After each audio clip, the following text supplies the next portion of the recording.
Hello students, good evening. मैं किरण, आपकी social science की टीचर, आज फिर से क्लास 9 हिस्ट्री का नेक्स्ट टॉपिक लेके आई हूँ, चैप्टर 1 का। हमारे चैप्टर का नाम है द फ्रेंच रेवोल्यूशन। इसमें बच्चों अब तक हम अलग अलग कारण देख चुके हैं कि फ्रांस में लोगों ने क्रांति की, तो उनके पीछे क्या कारण थे। ठीक है बेटा, आज हम अपने नेक्स्ट टॉपिक को करेंगे द आउटब्रेक ऑफ रेवोल्यूशन। मतलब क्रांति होती है फ्रांस में, तो क्रांति होती कैसे है। ठीक है, तो फिर हम टॉपिक स्टार्ट करते हैं। Louis 16 had to increase taxes for reason you have learned in the previous section. जो आपके राजा हैं फ्रांस के, लुई 16, ठीक है, उनको ना टैक्स इंक्रीज करना था फ्रांस में। और क्यों करना था बच्चों, हम पहले पढ़ चुके हैं कि फ्रांस की इकोनॉमिक कंडीशन ठीक नहीं थी।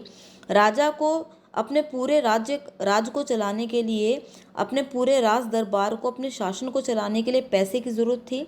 ठीक है, तो उसने अपनी इकोनॉमिक कंडीशन को सुधारने का एक तरीका क्या सोचा कि मैं ना टैक्स इंक्रीज़ कर देता हूँ और जितने भी एक्सपेंसेस हैं ना, मैं उनको क्या कर दूँगा, इजीली फिर मैं उनको वहन कर पाऊँगा। ठीक है, तो राजा ने क्या सोचा कि मैं टैक्स इंक्रीज़ करता हूँ। ठीक, how do you think he could have gone about doing this. अब राजा ने अगर टैक्स इंक्रीज़ करने के बारे में सोचा, तो वो किस तरह से टैक्स इंक्रीज़ करेगा।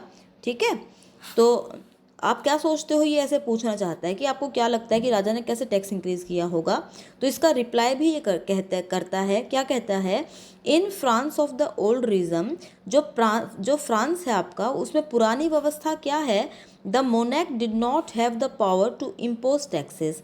जो राजा है ना, उसके पास में इतनी पावर नहीं है कि वो टैक्सेस को थोप सके, लोगों के ऊपर इम्पोज लागू कर सके according to his will again. कि अगर राजा चाहे ना, तो केवल अपनी इच्छा से लोगों के ऊपर टैक्स इम्पोज नहीं कर सकता। आपके फ्रांस में जो ओल्ड रिजम है, उसमें दूसरी व्यवस्था है। तो व्यवस्था क्या है, rather he had to call a meeting of state general which would then pass his proposal for new taxes.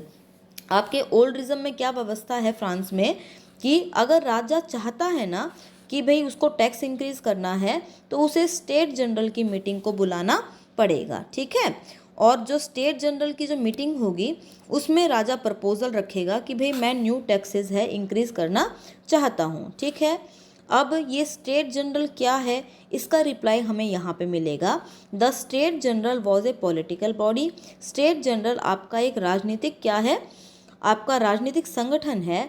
To which the 3 state send their representative, जिसमें आपको जो तीनों स्टेट है ना, कौन से तीनों स्टेट, आपके क्लर्जी, नॉबल्स और पीजेंट्री, वो तीनों स्टेट अपने रिप्रेजेंटेटिव आपकी स्टेट जनरल में भेजते हैं। ठीक है, तो इसका आंसर आ जाएगा यहाँ पर। What do you mean by state general, तो कह रहा है the state general was a political body to which the 3 state send their representative. ठीक है भाई, तो आपका ओल्ड रिजम में क्या था कि राजा स्टेट जनरल की मीटिंग बुलाएगा और उसमें वो प्रपोजल रखेगा टैक्स को इंक्रीज करने का। ठीक है, हाउएवर द मोनेक alone could decide when to call a meeting of this body. लेकिन स्टेट जनरल की मीटिंग कब बुलाई जाएगी, ये डिसाइड कौन करेगा, आपका मोनेक करेगा, आपका राजा डिसाइड करेगा। ठीक है, the last time it was done was in 1614। और पिछले लास्ट टाइम कब बुलाई गई थी आपकी स्टेट जनरल की मीटिंग, 1614 में बुलाई गई थी। ठीक है बच्चों, तो क्या पढ़ा अभी तक हम लोगों ने, कि जो लुई 16 है, वो अपनी कंट्री में टैक्स इंक्रीज करने के लिए स्टेट जनरल की मीटिंग बुलाता है। स्टेट जनरल में की मीटिंग ही प्रपोजल पास करती है कि हाँ हमें टैक्स इंक्रीज करने हैं कि नहीं। ठीक है, तो पिछली बार जो आपकी लास्ट टाइम कब बुलाई गई थी स्टेट जनरल की मीटिंग, 1614 में बुलाई गई थी बच्चों। ठीक है, तो उस टाइम पे बच्चों जो लोग थे वो राजा की बात को मान लेते थे। लेकिन अब आपका जब आपका 1789 आ गया है, ठीक है, तब लोग क्या हो गए हैं, आपके मिडिल क्लास के जो लोग हैं, जो एक नया सेक्शन इमर्ज होके आया है, वो एजुकेटेड भी हो गया है, वेल्दी भी हो गया है, और जो फिलोसफर ने जो अपने आइडिया दे रखे थे वो उनसे प्रभावित भी है। ठीक है, इसीलिए क्या है कि आपका जो अब टाइम के अकॉर्डिंग क्या होगा, जो लोग हैं वो इसका विरोध भी करेंगे, ठीक है, आपकी स्टेट जनरल की मीटिंग का विरोध भी करेंगे। ओके बच्चों, आगे देखते हैं हम फिर क्या हुआ। राजा ने स्टेट जनरल की मीटिंग बुलाई तो on 5 May 1789 Louis 16 call together an assembly of the states general to pass proposal for new taxes. अब बच्चों यहाँ पे आपका 1 मार्क्स क्वेश्चन बन गया कि लुई 16 ने आपकी जो स्टेट जनरल की मीटिंग थी वो कब बुलाई। तो बच्चों कब बुलाई, 5 मई 1789 को लुई 16 है वो स्टेट जनरल की मीटिंग बुलाता है। अब यहाँ पे एक क्वेश्चन और आ गया, क्यों बुलाता है, to pass proposal for new taxes, ताकि वो नए टैक्सेस को लागू करवा सके, इम्पोज करवा सके। A resplendent hall in Versailles was prepare to host the delegate. और क्या कह रहा है कि जो आपका वर्सलीज का जो पैलेस था ना, जो हॉल था ना, आपका हॉल था ना, वो जो डेलीगेट्स हैं आपके, ठीक है, वक्ता जो हैं उनसे वो भरा हुआ था। The first and second state send 300 representative each. अब बच्चों जो स्टेट जनरल है उसमें आपका जो फर्स्ट स्टेट है और जो आपका सेकंड स्टेट है, दोनों ही स्टेट से 300 मेंबर्स आपके इस मीटिंग में आए हैं।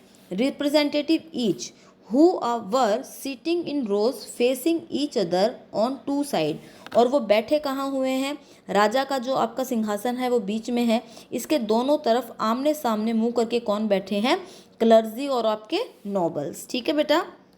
अच्छा, while the 600 member of the third state had to stand at the back। और जो आपके थर्ड स्टेट के मेंबर्स हैं वो आपके कहाँ, पीछे की तरफ खड़े हुए हैं, ठीक है।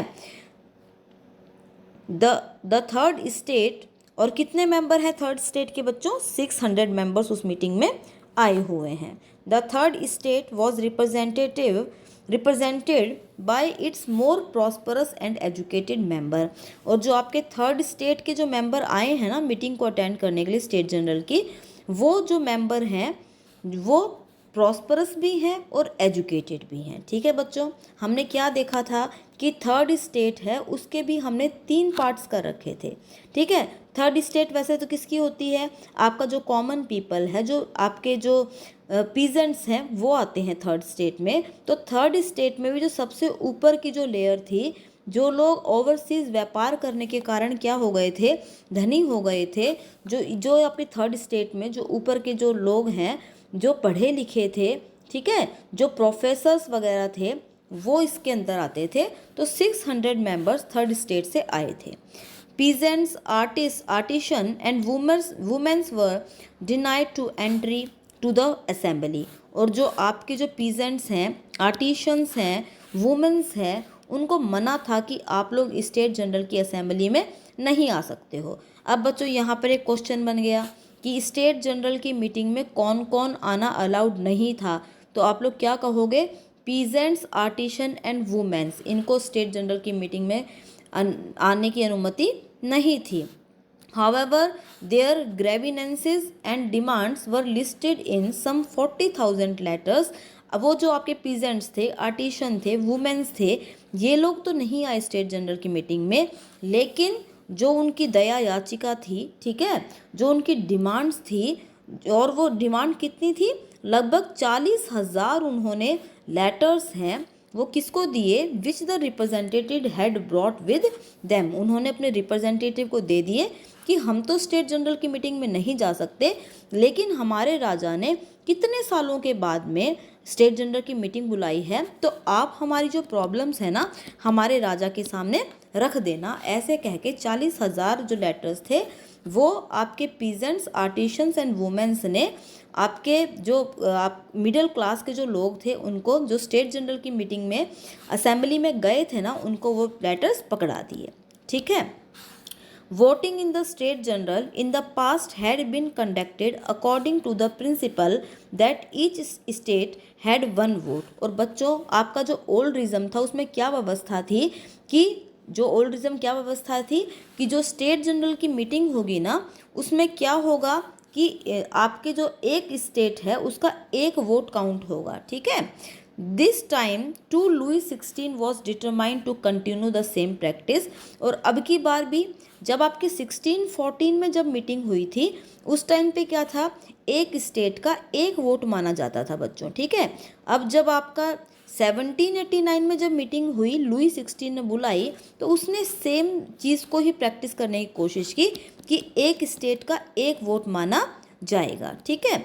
But member of the third state demanded their voting now be conducted by the assembly as whole.